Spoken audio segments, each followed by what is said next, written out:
And I've accepted that you guys are not going to change on a certain level unless we don't accept certain things from you anymore. However, what are men doing about men? I cannot imagine that you as a man, Joe, or Kobna, or Wale, will be happy with certain behaviors of either men you trust with power or your family or even your life on the road. So what then are we doing about that? What needs to be done?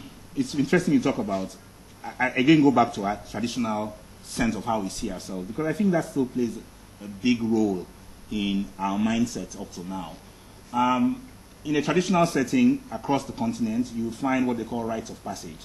That once you began to approach a certain point in your adulthood or your a particular age, either through by taking a number of you and putting you in the bush and saying, well, we want you to go and hunt a deer or kill an animal and bring it back, there were phases of development that you had to exhibit publicly about whether you are ready for adulthood.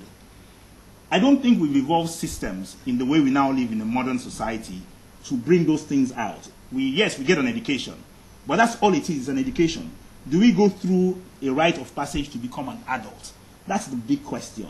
So that issue of behavior is reflected by whether we are prepared for leadership or we are prepared for adulthood or the responsibilities of being an adult. And I think a lot of men are facing a major challenge because they've been mothered up to the time, sometimes to when they're 25 years old, to when they're 30. They're still being mothered and taken care of by their parents. And then you unleash this guy into the streets to now go and find a partner, be responsible for a partner and potentially children, understand how to work in the workplace, and negotiate all these sets of issues. They are fairly complex. And I don't think we are being fair to one another in a sense of saying whether people are going through the right levels of preparation. And especially as Nigeria has gone through a fairly difficult 40 years post-independence. I think those issues have come to the fore now, where we see in behavior of men the lack of understanding of how it is to behave as an adult or the responsibility that you carry. That's my own take on that. Joe, do you agree with this and what can be done? I mean, I like that. I never thought about it that way, that yes, in our traditional societies, men, of course it has been demonized, because when they explain it now, they say they were just doing some funny things. But what they were doing was preparing young boys to be men, you know, to be real men. You know, in essence, we're saying there's one solution to both parties.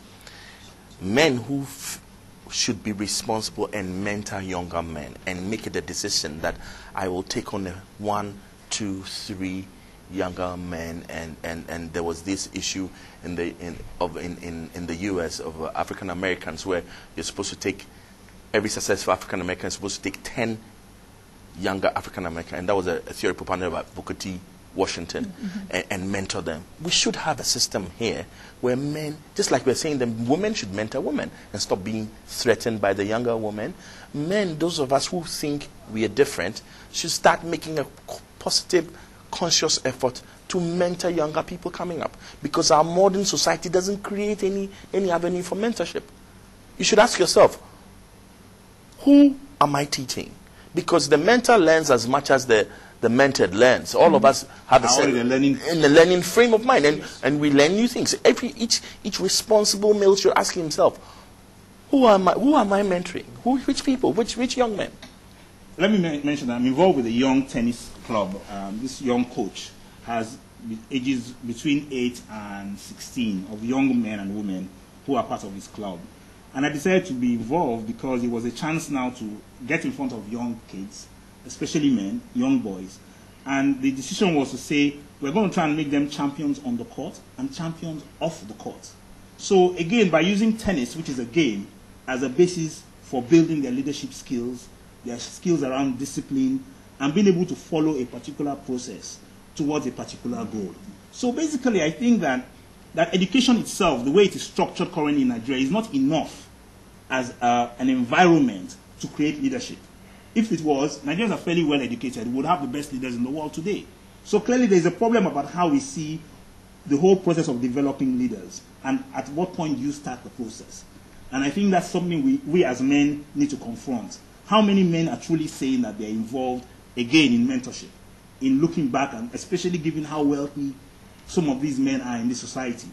But in a sense, there is a structured format that they are part of, or that they even contribute to towards leadership, whether it's in the theater, as Wale is doing, or across the board. So we see that even you, I mean, a lot of the young ladies here, there's clearly a process of mentorship going on just by the fact that they have an environment that they can work in, that they can develop their skills. That's what mentorship is about at the end of the day.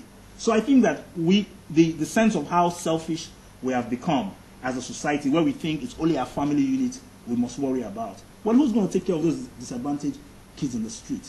And how is it not going to affect you? How is it not going to affect you? And how do you think they're not actually cleverer than your own children? Right. I think mentorship is.